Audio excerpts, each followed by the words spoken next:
ఇక్కడున్న యువతను చూసి ఒకటే మాట్లాడుతున్నాం.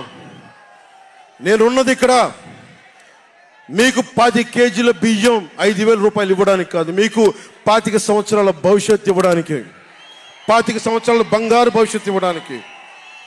10,000 పథకం చేతిలో పెట్టి 10,000 రూపాయలు మీ చేతిలో పెట్టడమా, లేదంటే మీకు 1,00,000 రూపాయలు సంపాదించే మార్గం చూపించడమా అని మీరు నిర్ణయించుకోండి. నేనే మా అన్నయ్య నాకు యాక్టింగ్ ట్రైనింగ్ ఒక స్కూల్లో పంపించాను. నాకు డబ్బులు సంపాదించుకునే మార్గం చూపించాడు, పని చేసే మార్గం చూపించాడు. ఆ పని చేసే మార్గం చూపిస్తేనే మీకు భవిష్యత్తు ఉంటుంది.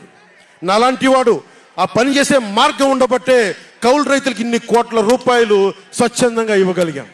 అలాగే మీ చేతుల్లో కూడా డబ్బులు ఉండాలి, భవిష్యత్తు ఉండాలి, సంపాదించుకునే మార్గాలు ఉండాలి. నేను ఎందుకు చంద్రబాబు నాయుడు గారితో పొత్తు పెట్టుకున్నా తెలుగుదేశంతో అంటే, ఆయన ఒక నగరాన్ని నిర్మించిన వ్యక్తి, ఉపాధి కల్పించిన వ్యక్తి, పారిశ్రామికవేత్తల్ని తరలించిన వ్యక్తి, స్వచ్ఛందంగా వచ్చిన వ్యక్తి. ఆయన అనుభవం చాలా కావాలి రాష్ట్రానికి, అందుకనే పొత్తు పెట్టుకున్నాం. ఇంతమంది యువతున్నారు, కులాల గణాంకాలు తీస్తారు.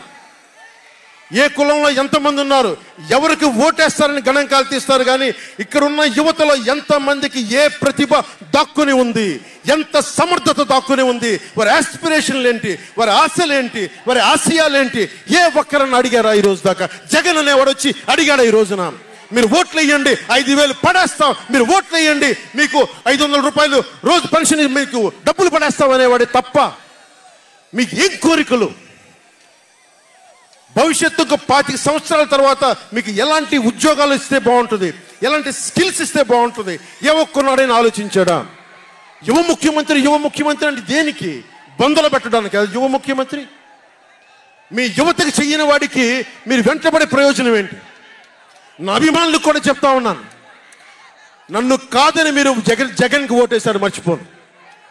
ఈరోజున మీరు సఫర్ అవుతున్నారు, నేను కాదు. మీ భవిష్యత్తు కోసం వచ్చే నేను రోడ్ల మీదకి శుభ్రంగా కోట్లు సంపాదించుకునే మార్గాలు ఉన్నాయి నా దగ్గర, యాక్టింగ్ స్కిల్స్ ఉన్నాయి. అన్నీ కాదనుకొని ఎందుకు వచ్చానంటే, నన్ను నేలే, మన మనుషులే, మనవాళ్లే తప్పన పెడితే నేను 2 చోట్ల ఓడిపోయాను. 2 చోట్ల బాధ లేదు, నిలబడ్డా. 2 చోట్ల ఓటమి బాధ మీకు ఎలా ఉంటుందో తెలుసా? ఒక ఎగ్జామ్ పోతే మీకు బాధ ఎలా ఉంటుందో విద్యార్థికి తెలుసు. అలాంటిది నేను 2 చోట్ల ఓడిపోతే నేను నిరాశ, నైరాశ్యం, బాధ ఉండింది. ఒకటే గుర్తుపెట్టుకున్నా, ట్రైన్లో డర్బన్లో దక్షిణాఫ్రికాలో గాంధీని ట్రైన్లోంచి గెంటి వేయబడ్డ గాంధీ గారు గుర్తొచ్చారు. ఏ ఆటుపోట్లు తీసుకోకుండా మన పార్టీని నడపలేం, అవమానాలు తీసుకోకుండా ముందుకెళ్ళలేం.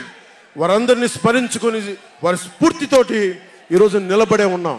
Hi, this is Vaishali Raj. Please do subscribe to IG Telugu. Hi, this is Priya Warrior.